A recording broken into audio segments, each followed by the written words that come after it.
Hello, Betty Croswick here. Well, it's a beautiful day outside. A little cool, and bright sunshine. And so I hope everybody is well. I'm a little disturbed about how I am going to proceed with this book that I introduced on my last posting by Ian McGilchrist, who is a brain specialist, and his book is not a new book. It was published in 2009 by Harvard University. So this book is well known in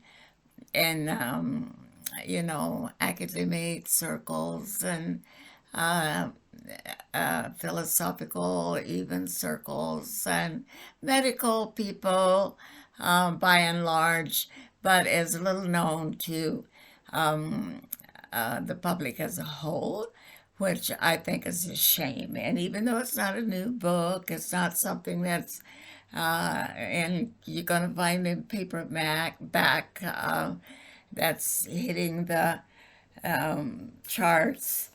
But it's a book that I feel it is profound. I really, really do, because it speaks to so well to the days we are living through right now. Uh, it discusses the brain and a way in which you can see the brain in new a new context and relate it somehow to the decisions that are being made today. Because what McGill Christ talks about is the way the brain is structured, that has a lot to do with the way that civilizations advance or decline. And the last time I talked about how he kind of posits the left brain and the right brain as as adversaries, along with working together. There is also an adversarial role that each play to the other.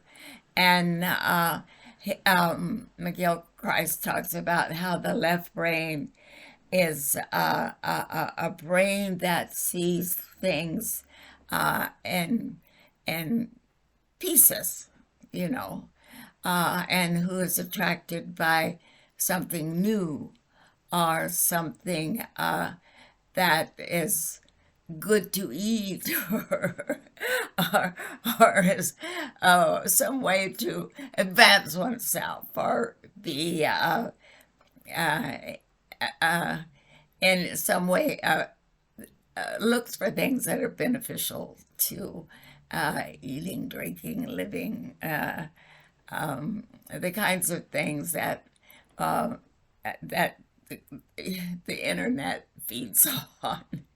And while the right brain says, okay, if the left brain sees something it wants to do or have or eat, it signals to the right brain, who is the master. The left brain is the emissary. The master looks at what the left brain is up to, wants to do, and whether or not uh, he approves it means whether or not that this will be done by the left brain. Now, I'm using a male pronoun because that's what Dr. Um, Mac, Dr. McGilchrist uses. Um, so I will use that too. And the two brains are working together in ways that are wonderful and they are enough alike in that if one side of the brain is damaged and the other is not, there will be help offered by the side that is not injured, and will seek uh, to help out as best as it can. So they are good neighbors. However, um, they're not as good neighbors as he used to be. And Dr. McGilchrist posits how um, the brain lately has been working, how the left brain and the right brain have been quarreling, so to speak, or taking different positions in the world about everything, politics, health, social, um, uh, anything, and how this is affecting the world. And to demonstrate this, he tells this story. It's an old story, evidently, of a good king who had a good kingdom, and he was a just king, and he didn't bother his people with exorbitant taxes, or he didn't try to withhold any goodies of the kingdom that he felt that people should share. Uh, so it was a very nice place to live, and yeah, but the problem was that too many people started moving in to this nice kingdom, kind of like everybody trying to, in the States trying to move to Florida.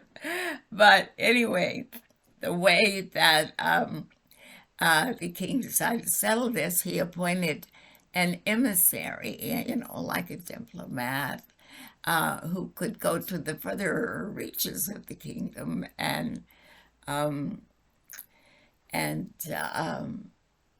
present the king's wishes, or what the emissary thought the king would approve of, and come back and check with the king, and the king would say yay or nay, and so it worked very well. But so many people came to his kingdom, and then he probably had problems with marital problems because he didn't have much time for his wife, and maybe kids were sick, or there was sickness in the kingdom somewhere, and he was just too preoccupied to oversee what the emissary or the diplomat might be doing out there in the hinterlands. And what the emissary was doing out there was feathering his own nets.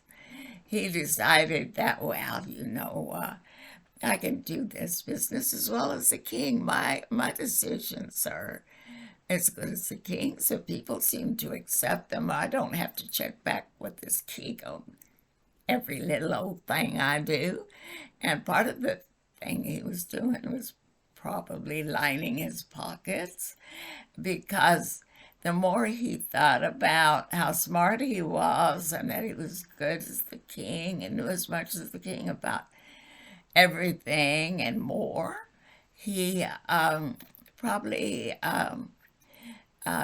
started raising discontent among the people, and kind of arming some of them maybe. And so he had a coup d'etat and deposed the king.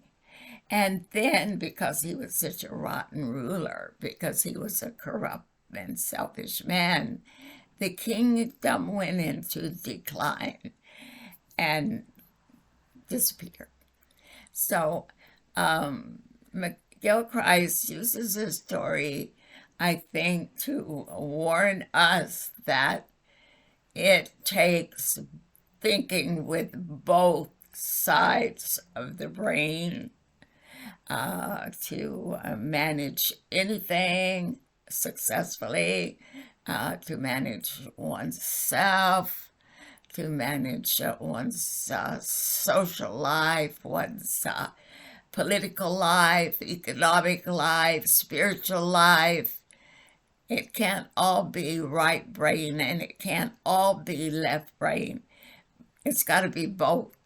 And lately, it's been mostly left brain thinking. And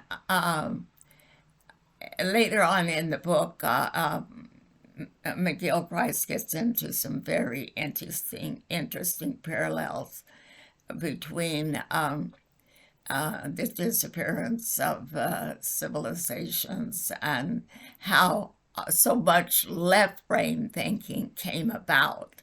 So next time, okay? Thank you. Bye.